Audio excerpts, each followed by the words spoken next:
let's start with the day that this happened, May 30th of last year.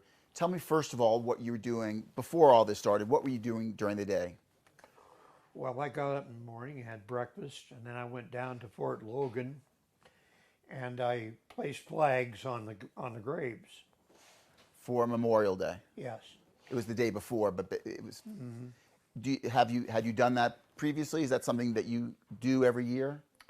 No, this is something that was a Masonic project, and they were looking for volunteers to get all the flags out. How many flags do you figure you put down that day? I probably put down around 30. And why'd you do it? Well, it was a Masonic project for one thing. The brothers, the lodge requested help, and that's what you do. And it was aside from the fact that it was a Masonic project, I assume it was meaningful for you to do that. Oh, yes. I read some of the headstones and everything, and I'm going, wow. And what's interesting, there was Christian and also Jewish symbols on the graves. How long do you think you were? Roughly, how long do you think you were there that day? I was there for a couple hours. There was many volunteers, so I did about a row and a half of gravestones. And then went home? Yeah, I went home and I went to a friend's house and I was down. I went a couple hours to his place, and then I came home, and I'm a little tired and everything, and so I just took it easy. And went to sleep? Well, I laid down, I was feeling rough, and I was woke up by a loud noise in the apartment next to me, and I thought, and it hit the wall so hard, I thought they were coming through. I was going, what's going on?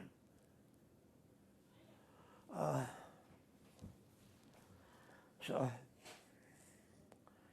I said, hey, hollers, hey, knock it off. I'm trying to sleep here. Well, next thing you yelled that through the wall. yeah. You never went to their door. No, I stayed. I know better than go out in that hallway after 10 o'clock at night. Unknowingly, that's where they house some of the homeless people, and in Idaho Springs. So you yelled through the wall, hey, knock it off. Yeah. And then? Well, then I went back and laid down. Well, next thing I remember is somebody pounding on the door. Who is it that pounding on the door? They didn't give me any recognition who they were. Just pounding on the door. Well, I'm not going to stand. I'm not going to open that door to anybody, and unless I had something a little bit, to convince them it's a bad idea to charge in. Well, when I realized open the door, it's police, I said, put the weapon down. I says, okay, I put the weapon away. I'm 6 feet, 8 feet away, and I says, come over, what's the deal? I'm standing there, and all of a sudden, boom, boom, tased. Was attacked, knocked to the ground, knocked on the wall, knocked into a bookcase, and then bounced off a metal leg on a chair. Well, after that, I was like, I didn't know anything. until I woke up in the ambulance, headed down for St. Anthony. So we've all seen, a lot of people have seen now that the picture of that sawtooth novelty sword. Tell me, what is that? Where'd you get that? What is that exactly? That's a Hawaiian sword. The Hawaiians would kill the sawfish, then they take the bill, and it was their sword because they weren't into metalworking. Where'd you get that? I got it. My brother-in-law, he had it. He says here, and I says okay. So I just put it up as a collectible. At one point on the body camera video, after they told you to put the sword down, you did. I think he told you to get on the ground. Do you remember that? One was yelling, "Get on the ground." The other one was yelling something else. I was getting two commands. Right. And I'm going, okay, what do you want me to do? Right. One was screaming one thing and I was screaming something else. Do you remember what it felt like when you were tased? Oh, wow. It was like numbing. It was just like, boom. Could you believe that this was happening? And I couldn't believe it. I'm going, what did I do? I did nothing wrong. I did everything they commanded. And then they got me down, they drug me out, and they entered my apartment by 8 feet to drag me out. And then, as you saw in the body cam, he walked over right where this thing was at, the sword, and laid it next to me. But he did it with the body cam on, so he was setting me up. And then tell me about your physical condition afterwards. I know a lot about it, but why don't you tell me how you were physically after that? Some of the problems you experienced physically. Well, I had, what was it, Cindy? 2 days later, I had a mini stroke. Yeah, it was the 1st of June, so it was 2 days later. 2 days later, I had a mini stroke. And I remember nothing. Then when I woke up the next day, going, where am I? For those 2 days after the attack, I had no conception where I was at, what was going on. And I wasn't myself. You also had some heart problems, is that right? Well, they seem to feel, and they tried to contest it, but tasing me could have caused heart problems. And I am now having AFib. And we don't know if the electricity from the tasing caused the AFib, but I did have a bad heart, and all I needed was some electricity to do it. How would you describe your physical condition before this all happened and now? How would you compare how you were physically before the incident and now? Okay. Well, I was in good health. And everything, and then I was tased. And then after that, I was in the hospital and with a mini stroke. And then they said, let's do some more testing. So they realized I had a carotid artery was plugged. So I had to go get the carotid artery. And they thought, well, okay. Then they did a heart catheterization and found about my heart was plugged, and they were going to have to do open heart surgery. And before the open heart surgery, I went into a head trauma where I had blood in my brain from the injury. It was a slow bleed, and they had to take me in emergency and actually put 2 holes in there and evacuate the blood. And then I thought I was home free because they let me home. And then I was sitting there, and they had gave me some medication that was blood thinners that, boom, caused a brain bleed again, back in the hospital. And that took what? How many weeks to come out of that? Several weeks, wouldn't it? Well, that was also, you had an infection from your brain surgery, but he was in the ICU for 26 days that time. Sounds like you're lucky to be alive. Yes. You might say I was knocking at death's door a lot. It was like, whoa. Fortunately, nobody answered, I guess. Well, I'm a person that doesn't quit. I don't care what they do, I don't quit.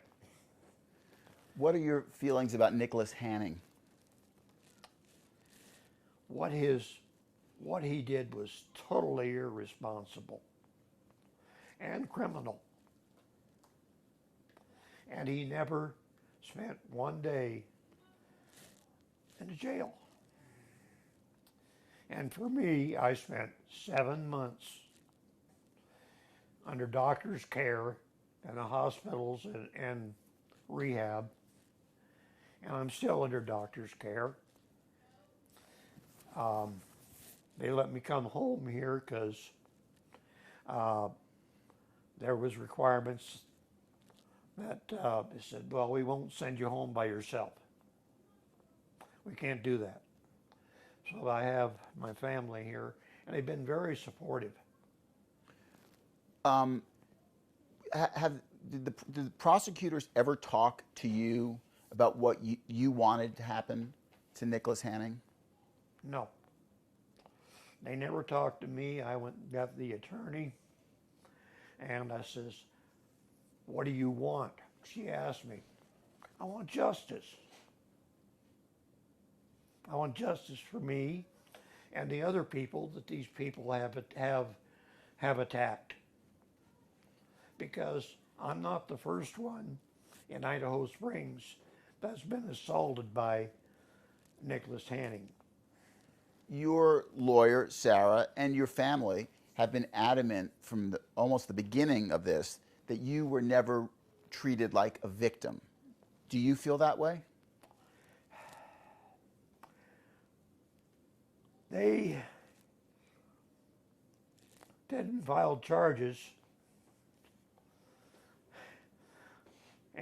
but they never admitted they were wrong. They never admitted that, not until Cynthia and the attorney went in and demanded the body cam. They weren't going to admit anything. How do you feel like you've been treated in this case by prosecutors? I feel it's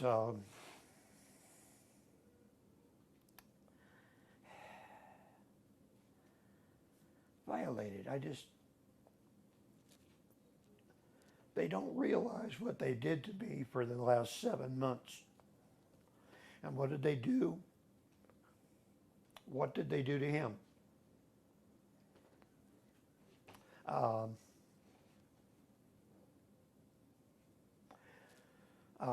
And also,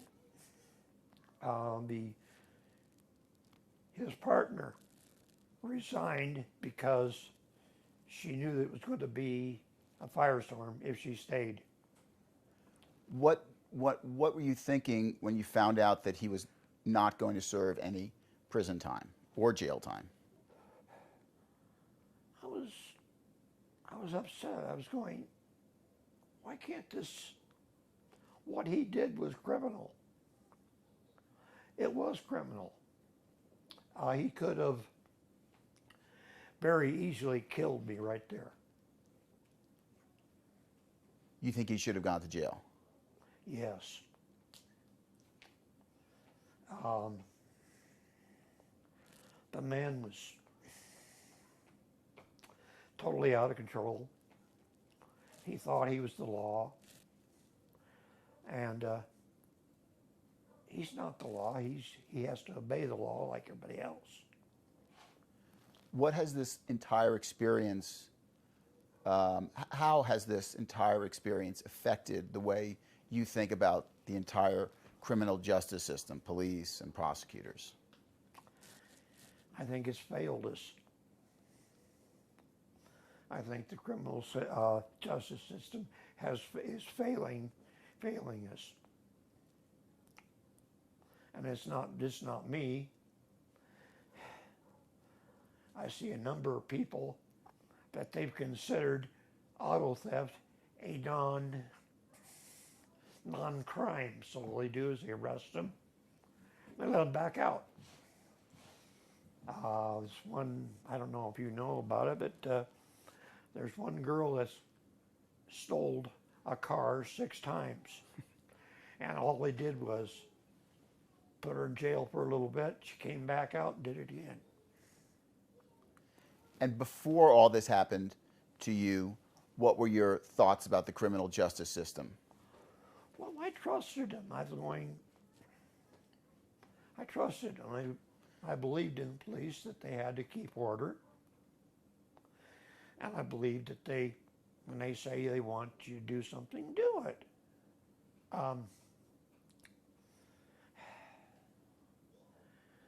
Now I question what a police officer's doing.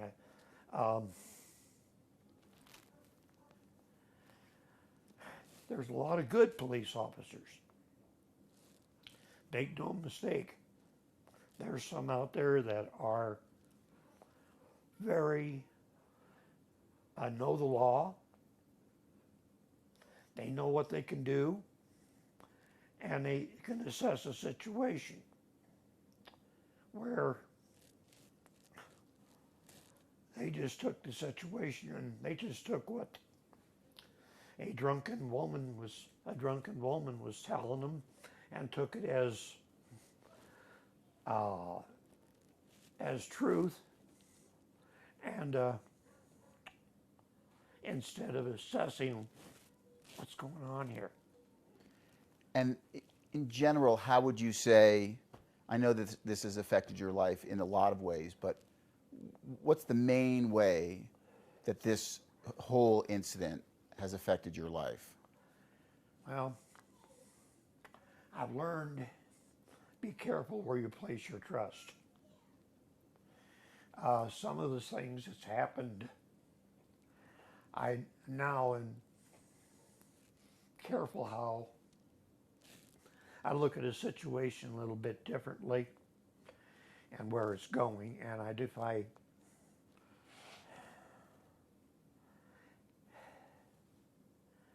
if it's going to go, which way it's going to go. 2 more quick questions.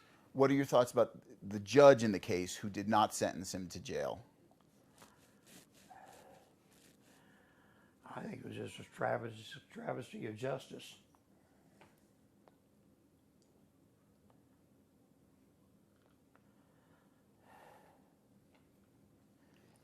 And then you're 75, and thank God you're still here. What do you want to do with your life now going forward? Well, I want to get back on my own again, have a life, go out and do my camping, fishing, gold panning. I have a Jeep sitting across the street that I'm buying that I can't drive. I want to have that Jeep to be able to go in the go in the mountains and do what I like to do. I'm an outdoors person, and being in the hospital and trapped in a room and being in the bed, and it's been torturous because I want out. I want a life. And then tell me again, how are you feeling now physically? I'm feeling physically good, but I'm not as strong as I'd like to be. I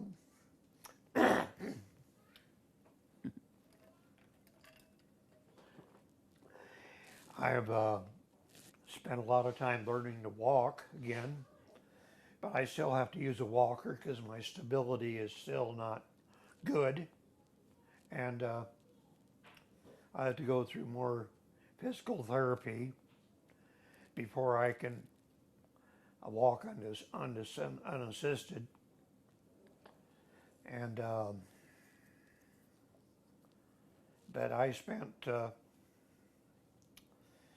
about 6 weeks learning to walk. I was laying in bed, I couldn't even move my toes. And I was hurting bad and everything. And I finally determined I'm going to walk. And I told the therapist there, when I leave this building, I'm going to walk to the car. I did. They put me in a wheelchair, but they taught me how to transfer. They taught me how to transfer and taught me how to get in cars. And but I did have an experience while I was with a walker, and it scared her. I had with AFib, I have the heart went to a low level, and I literally passed out on her. So we're going through a monitor right now to see where the AFib is at and what we need to do. Okay. Anna, did you have any questions? No, I'm good. You did great. Is there anything that I didn't ask you that you wanted me to, or anything you wanted to say that you didn't get to? Well, what I want to say is this. I took this action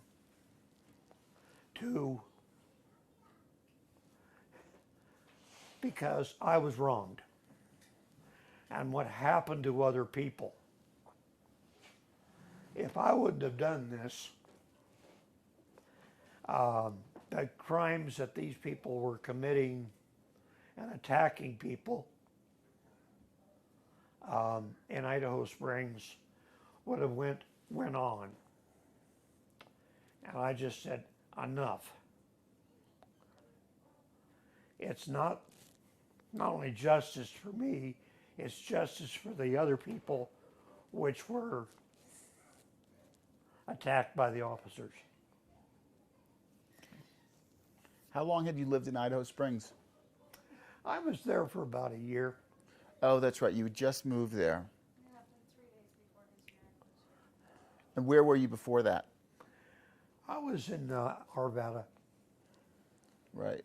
That's right, because you moved there because you liked doing the gold panning and stuff like that. And the apartment complex I was in, unfortunately, had problems with people that were drinking, doing drugs, everything else. And there was a couple of times I had to confront gangbangers and back them off. Where were you in Idaho Springs? Like near that main strip? I was off backside, the other side of the Bighorn Apartments. It was off on the side, down on the east end of Idaho Springs. Hmm. And where were some of these care facilities that you were in recently? Where were those? Well, I was in St. Anthony Central. I was in St. Anthony North. I was in, I didn't get into North Suburban, did I? They did your head, North Suburban did, did your brain surgery, okay. and then the care facilities. And then I was in care facilities for therapy. Where are you doing some of the physical therapy now? Well, we're going to be doing physical therapy with a place that's connected with St. Anthony North, but we have to get some, because there was a confusion in the paperwork, I haven't been there yet, but I have requested, you know, like I tell my daughter, is I'd like to get out of this chair and do some walking, because if I allow my legs to get weak again, I'm not getting out of the chair. Yeah. So, Do you feel like, are you close to, do you think you're able to at this point?